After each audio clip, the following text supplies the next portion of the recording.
Hi guys, कैसे हो आप लोग। स्वागत है आपका जय थिंकर्स में। तो इस वीडियो में हम कुछ कट ऑफ रिलेटेड बात करेंगे। एंड ये वीडियो अगर आप सिविल इंजीनियरिंग से हो या मैकेनिकल या इलेक्ट्रिकल किसी भी डिपार्टमेंट से हो, इलेक्ट्रॉनिक से भी हो, तो आप इस वीडियो को वॉच कर सकते हो। इस वीडियो में हम डायरेक्ट तो कट ऑफ के बारे में नहीं बताएंगे कि आपका इतना मार्क्स आ रहा तो आपका कट ऑफ जो है वो क्लियर हो जाएगा, ठीक है। लेकिन ये पूरा वीडियो आपको देखने के बाद आप खुद से ये डिसाइड कर पाओगे कि आपको जो है अभी CBT 2 के लिए प्रिपरेशन करना चाहिए या नहीं करना चाहिए। ये चीज़ के लिए आप क्लियर हो जाओगे, ठीक है। तो शुरू करते हैं। सबसे पहले आप लोग को पता होगा कि हमारा जो फॉर्म फिलअप हुआ था RRB JEE का, वो फॉर्म आई थिंक अगस्त में हुआ था, ठीक है। अगस्त में जो है पूरा अगस्त जो है फॉर्म फिलअप चला 29 तक, आई थिंक मेरे को याद जहाँ तक है 29 होगा या 30 होगा, ठीक है। इस टाइम तक फॉर्म फिलअप चला। सितंबर, अक्टूबर, नवंबर और दिसंबर का हाफ, ठीक है। मतलब 3.5 मंथ के अंदर जो है आपका एग्ज़ाम जो है RRB कंडक्ट करा लिया, ठीक है। तो 3.5 मंथ जो टाइम मिला, ये बहुत ज़्यादा टाइम नहीं मिला है, ठीक है। इसमें क्या है, मैं इससे आप लोग को यही बताना चाह रहा कि जो कैंडिडेट जो लोग अटेम्प्ट किया है RRB JEE 2024, और उन लोगों का जो मार्क्स आ रहा, ठीक है, रॉ मार्क्स जो है, तो ये जो रॉ मार्क्स है ये इतने दिन के अंदर जो है आप एक अच्छे तरीके से देखना, जो 65, ठीक है, 65 प्लस से लेकर 75, ठीक है, ये जो है इस रेंज में आपको बहुत कम कैंडिडेट मिलेगा देखने के लिए, ठीक है।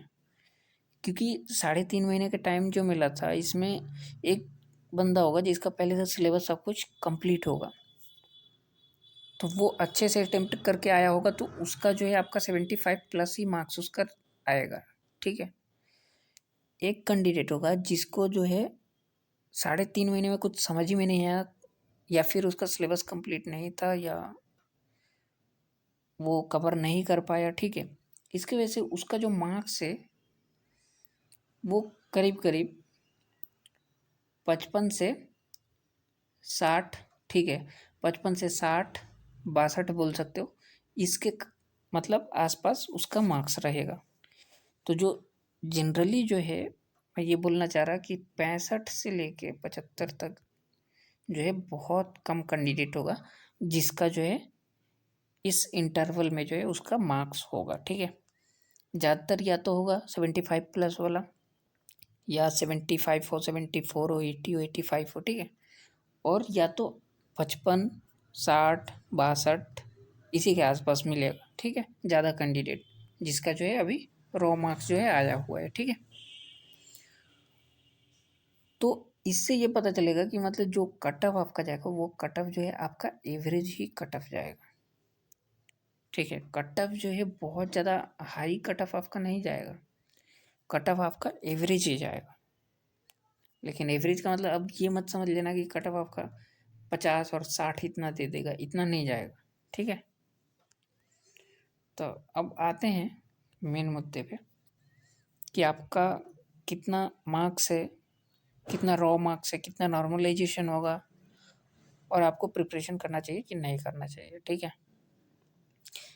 ये चीज़ बताने से पहले मैं बता दूँ आप लोग का अभी जो है CBT 2 एग्ज़ाम जो है कब होगा। तो CBT 2 का जो है CBT 2 का एग्ज़ाम का जो है चांस कब है, ये आपका मार्च में जो है एग्ज़ाम होगा, ठीक है। मार्च में लिख लेना, ये एग्ज़ाम जो है मार्च में होगा। अब मार्च में एक और NTPC का एग्ज़ाम है। अगर NTPC का एग्ज़ाम मार्च से स्टार्ट होता है, मतलब मार्च से आरआरबी जो है कंडक्ट कराना स्टार्ट करेगा, तो आपका जो है एग्ज़ाम थोड़ा सा लेट हो जाएगा। मतलब आरआरबी जेई का एग्ज़ाम जो है वो क्या होगा, आरआरबी जेई का एग्ज़ाम लेट हो जाएगा, ठीक है।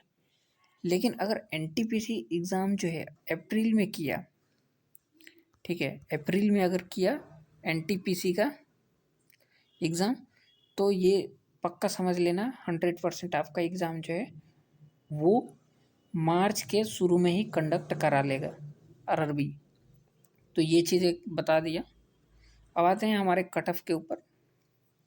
अब सबसे पहले एक चीज़ बता दो, आप लोग जिनका भी मार्क्स आया है, आप किसी भी डिपार्टमेंट से हो, अपना डिपार्टमेंट लिखना और कमेंट बॉक्स में जो आपका जो रॉ मार्क्स आ रहा, ठीक है, रॉ मार्क्स जो है वो कितना आपका मार्क्स आया है, और आप डिपार्टमेंट, ठीक है, डिपार्टमेंट लिखना, और एक चीज़ लिख देना, जॉन लिख देना, ठीक है, कमेंट करना आप सभी लोग, ठीक है।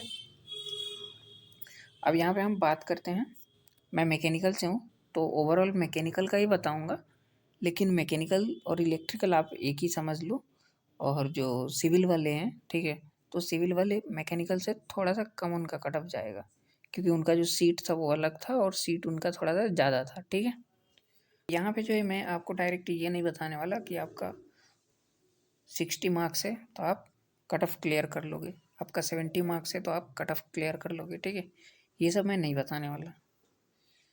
सबसे पहले यूआर जो है, ठीक है, यूआर जो है अगर आपका 65 प्लस में मार्क्स बन रहा है, रॉ मार्क्स, तो आपको मेरे हिसाब से प्रिपरेशन स्टार्ट कर देना चाहिए।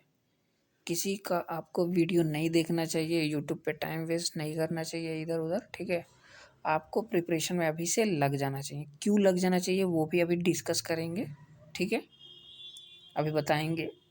उसके बाद अगर आप ओबीसी हो, ठीक है, ओबीसी हो, तो आपका अगर 61 62 नंबर आ रहा, ठीक है, रॉ मार्क्स, या आप 60 भी मान लो, ठीक है, तो आपको जो है स्टडी प्रिपरेशन में CBT 2 के लिए लग जाना चाहिए, ठीक है। यहाँ पे EWS का बात करें तो अगर आपका 58 प्लस में बन रहा मार्क्स, तो आपको भी प्रिपरेशन में लग जाना चाहिए CBT 2 के लिए। अगर आप ST SC हो, ठीक है, तो ST SC में थोड़ा सा 1-2 नंबर का गैप रहता है, और अलग अलग जोन वाइज अगर देखा जाए तो थोड़ा बहुत डिफरेंस तो आपको मिलेगा, ठीक है, कहीं पे थोड़ा सा अप, कहीं पे थोड़ा सा डाउन।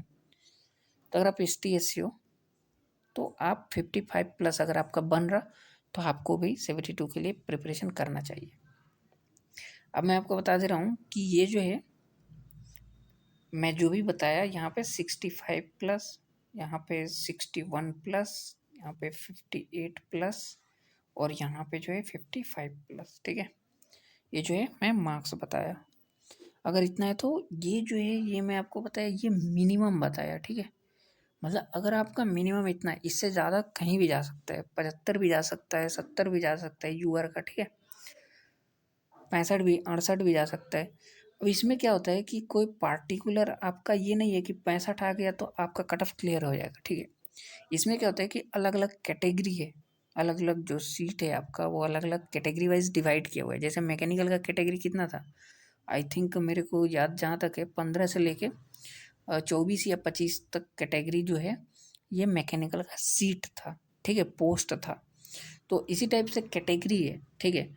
अब 65 आपका मार्क्स आ गया यूआर का, मैं यूआर का लेके चल रहा, 65 मार्क्स आ गया, तो इसका मतलब ये नहीं है कि आप सभी पोस्ट के लिए जो है एलिजिबल हो जाओगे। सभी पोस्ट का जो कट ऑफ होता है वो कट ऑफ अलग अलग जाएगा, ठीक है। मैं ऑलरेडी पिछले वीडियो में डिस्कस किया हूँ, मतलब 3-4 महीने पहले मैं वीडियो बनाया था, आप लोग जाके देख लेना, प्ले लिस्ट में लगा हुआ है, तो उसमें सब कुछ डिस्कस किया हुआ है। तो 65 इसलिए बता रहा क्योंकि अगर देखो आपका दो दो दो पोस्ट या 3 पोस्ट के लिए भी अगर आप निकाल लेते हो 65 में, ठीक है, तो आप जो है फाइट कर सकते हो CBT 2 में, आप ये 2-3 सीट पे फाइट कर सकते हो, ठीक है। आप जितने सीट के लिए निकालोगे, जितने सीट के लिए जो है CBT CBT 1 निकालोगे उतने ही सीट के लिए जो है CBT 2 में जो है आप फाइट करोगे, ठीक है। CBT 2 में उतना ही सीट, अगर 3 सीट निकाले हो तो इसी 3 सीट में फाइट करोगे, आपको दूसरा सीट नहीं मिलने वाला। तो इसीलिए मैं बता रहा, ये जो मैं बताया ये एकदम मिनिमम मैं मार्क्स बताया और एकदम रॉ मार्क्स जो है बताया हूँ, ठीक है।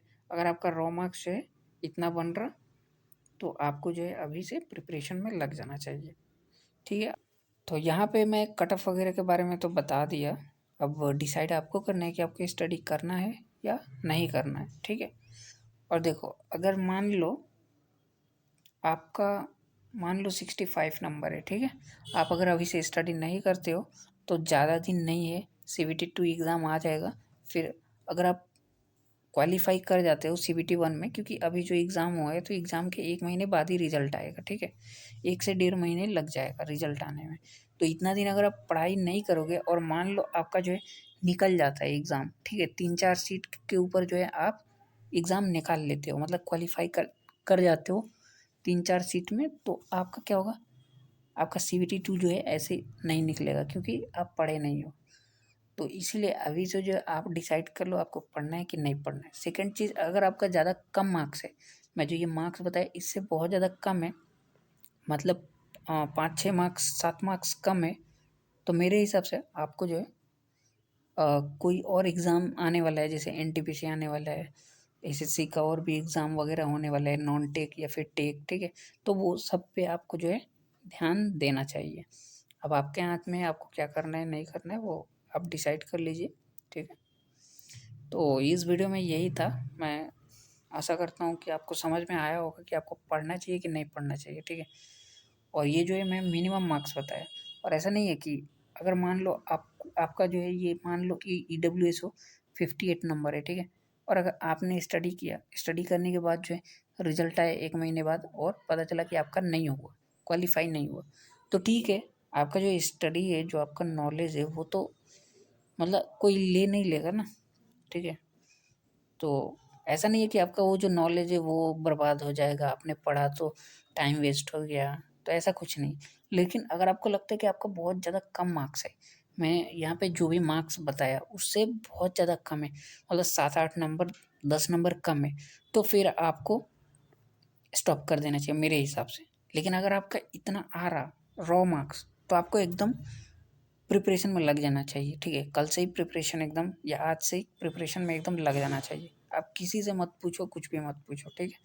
मैं बता दिया, तो मैं जो भी बताया हूँ वो थोड़ा बहुत एनालिसिस किया हूँ, मैं बहुत लोगों से बात किया शिफ्ट वगैरह के बारे में। बाकी नॉर्मलाइजेशन जो होता है वो तो शिफ्ट पे डिपेंड करेगा, और शिफ्ट का जो लेवल होता है, ठीक है, तो वो लेवल पे डिपेंड करेगा। जो टॉपर्स होते हैं तो उनके ऊपर भी डिपेंड करेगा, ठीक है। कितने लोग अटेम्प्ट किया है, आपका कितना एक्यूरेसी रहा, कितना आपने अटेम्प्ट किया, ये सब पे डिपेंड करेगा जो नॉर्मलाइजेशन, ठीक है। तो ये सब बात था, ये बता दिया, और फिर मिलेंगे नई वीडियो में। आप लोग अपना स्टडी कीजिए और कमेंट सेक्शन में ज़रूर से आप अपना जॉन, अपना रॉ मार्क्स और साथ में जो है आपका कैटेगरी ज़रूर से बताना, ठीक है। मिलेंगे नई वीडियो में।